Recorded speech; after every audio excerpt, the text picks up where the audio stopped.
Well, hey, fellas, it's a pleasure to meet both of you. Thanks for having us. No, of course. First off, David, I gotta say though, I enjoyed your performance in Deliver Me from Nowhere. And honestly, I've been a fan since the early days. I'm an '89 baby, so I grew up a lot with your work. So it's pretty surreal talking to you today. So I appreciate your time, both of y'all's time, because Forelock, man, is awesome. It is straight up awesome, I must say. We did it. Thank you. Yeah, it's something extraordinary. It's refreshing. It's something different. Some of the stuff, it's not anything similar, but I was like getting some sense of like Get Shorty in the back of my head, right? So some interesting take on that. Just some of the elements, but like nothing similar to it. Because that's one of my favorite movies as well, Get Shorty. I like these like silly films. Saying that I'm the DeVito. I'm not saying anyone's anything, but that's how much I like this film. This is going into my library. I need a physical copy of it for sure. I love the unlikely odd couple pairing in this film, but I'm assuming y'all have some sort of history, with each other or not?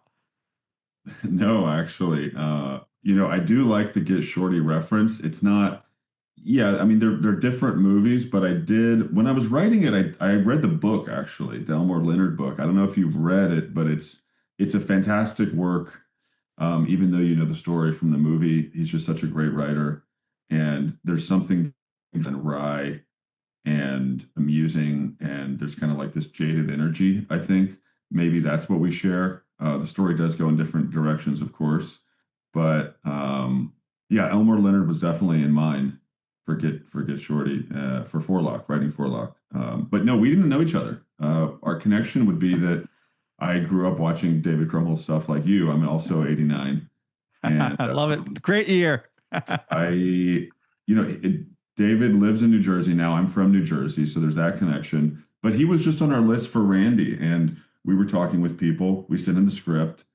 We met over Zoom, and within 5 minutes, it was clear that he was not only going to pull this off, but that he was going to add to it and bring a dimension that I was hoping for. Because on the page, I think that Randy is a very devious figure, and it's kind of breaking a rule of writing in a way, which is like, oh, is he unlikable? He does bad things all the time.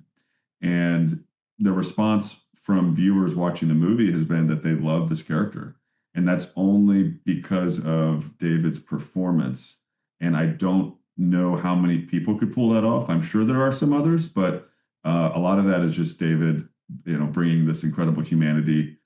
He also has a few of the biggest laugh lines, stuff that he came up with last minute, right before cameras rolled. So, yeah, he brought a lot.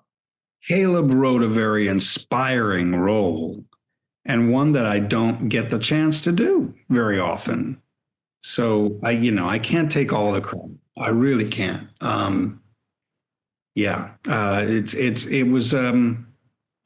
I'm always just happy. I'm such a workaholic. I'm just always happy to be having fun working. And this was a real fun one. It was difficult. It's not without its challenges, but, Caleb's such a good guy, and he's so good in the movie. His performance is so committed and strong. And I saw that from moment one. And I didn't know he was going to do what he did as Caiden, as his character.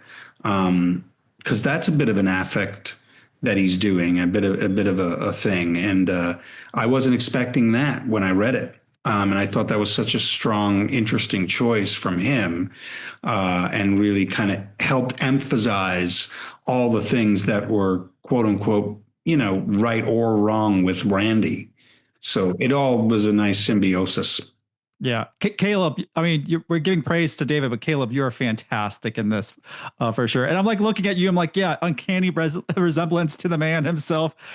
Just funny thing, always on my desk. I have this one on my desk all the time. So it's just funny that I have it sitting here. I'm looking at you like, yeah, I could see you in this all the time. Did you followed me around? But go ahead. No, yeah, that's what I was going to ask you. I guess it followed you around a long time. For you, this film dives deep into like this Hollywood's weird and wonderful underbelly. How much of this movie came from real Hollywood madness that you've actually seen or heard? Most of it, actually. And that might be hard for people to believe, but in truth, most of it, they're things that I've seen, things that I've heard, or you know, a lot of it is things that if you look hard enough, anyone can see actually in walking around. You know, the character is sort of based on me, but it is very different from me. But it was, you know, this thing where I've been called Superman a long time, and it's a compliment, but I'm actually a huge Batman fan. And after the millionth time of someone behind a counter saying, you know, who you look like, you know, it becomes a little bit old. And I felt that I wanted to do something with it. And you know, filmmakers I admired, they tend to tell personal stories, or at least stories that only they would tell. And this, to me, this kind of silly resemblance thing was just a way in. And I'm a big fan of Midnight Cowboy. And so I cooked up this thing where you kind of flip the coast and you set it in contemporary times, but you have this naive guy from the middle of the country showing up and needing a friend and getting taken advantage of, but then also, you know, going on a journey. So it was, yeah, based on personal experiences. You know, there's a murder plot in the movie that is a little bit more cooked up and imaginative, perhaps. But a lot of the stuff in the movie with, you know, there's a tint of prostitution in the film that is something that was literally in my backyard, that was in the back of my apartment complex, that I was witnessing this tent, and there were people coming in and out on bicycles, and there were wigs strewn everywhere. And that is actually how we met.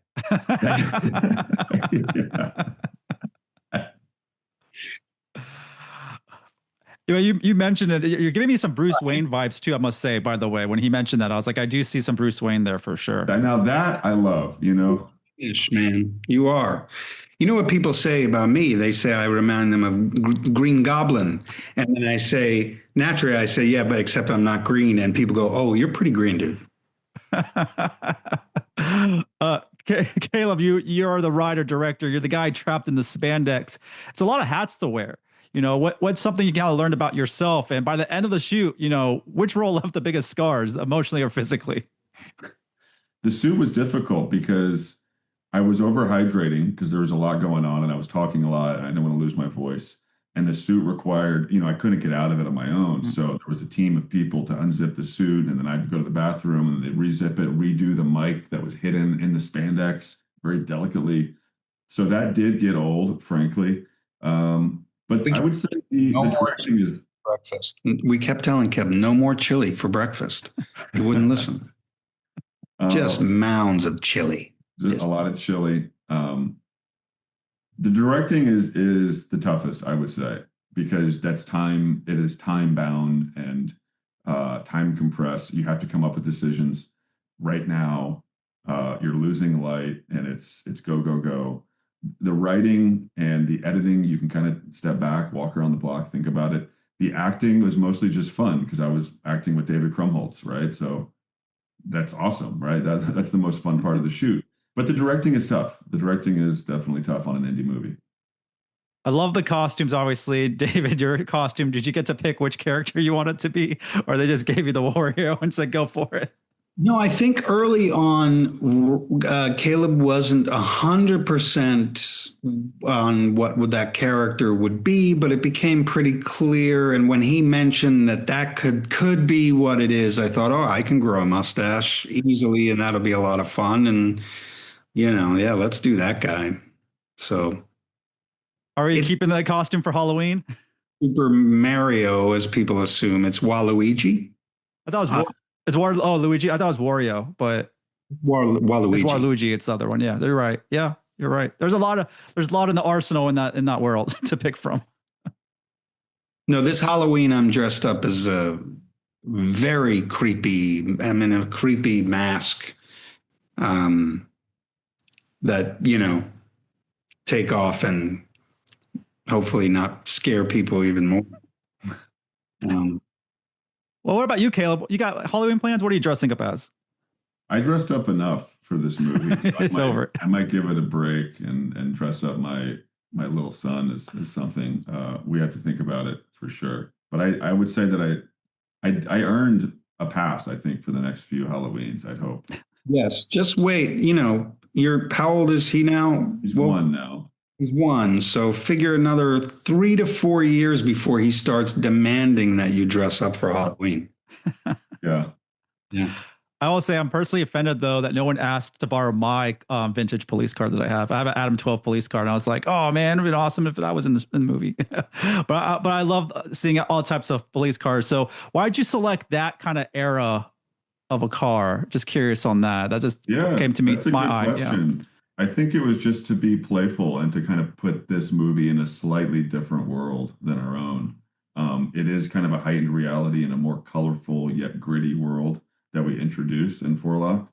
And we didn't want to be strictly mimetic. We didn't want to be strictly like, oh, has to be so realistic. So the cop car for us was just a way to be a little playful and just have kind of hearken to a different era in a subtle way. But I'm glad you picked up on that. I don't know if everyone would ask about the cop car. Well, I'm a car guy. I'm not gonna lie. That's my love. So that's for sure. This film feels like both a love letter and a roast to the industry. Caleb, what's your personal relationship now with the city that you've made this movie for? Pretty much. We'll see if they allow me to stay after this. But I love Los Angeles. It is disappointing, I think, frankly, that it is so hard to shoot here. It's so hard to make movies here, and the industry is kind of leaving more and more every month, it seems. Hopefully that changes. It's not just about tax credits, by the way. That's what a lot of the headlines are about. There's more to it than that. So it's, I have mixed feelings. There's no place in the world like it. I love the people, the diversity of locations, the natural beauty in LA is really underrated. But there's a lot of absurdity at the same time. It's a strange place, a deeply strange place. And I hope that Forelock reflects that to a degree. No, it's a great film, I must say. And David, your character has some very strong opinions about mama boys. Let's admit, nothing's wrong with being a mama's boy. I'll just say that. I'm a mama's boy. I figured you are too. That line stuck out to me in the film. I'm also a cat daddy. By the way, cat that has walked by. Anyway, yeah. Well, before you wrap, David, I do want to ask, since you did hang out with Superman, what can you tease about Supergirl? What kind of tone or surprises can fans look forward to with that? Oh, wow. Well, it's very true to the graphic novel that it's based on, Woman of Tomorrow. Very true, which is great. Plus Lobo, which I can say everybody knows that Jason Momoa is playing Lobo in it. So it's that comic plus Lobo. What else can I say? I can't say much, man. I'll just say that I'm thrilled to be sort of the next piece of telling the story of Krypton and sort of further clarifying what the House of L is all about. Well, that's some great insight. And I hope we get to talk when that film comes out. But, you got to hang out with Caleb, who's awesome. Maybe whisper in some people's ears. I want to see him as Bruce Wayne. I see him as the next Batman now. After this interview, I see that. It's crazy, actually, but I truly believe that. Yeah, no, he'd be an awesome Bruce Wayne. Oh, yeah. Well, start the conversation. I'm here for it. I'm tired of being the other guy. So let's get Bruce Also, I can play Mr. Mixelplex. That'd be fun. Come on, Nerdtropolis. Mad Hatter. I could see the Mad Hatter. We do that. And that's what we do here at Nerdtropolis. We get the word out. But David and Kayla, extreme honor. Great film. And we got to do it again. And I want y'all together in another film as well. So let's do that as well. Thanks, Sean. We'd love to do that too. Thank you so much, Sean.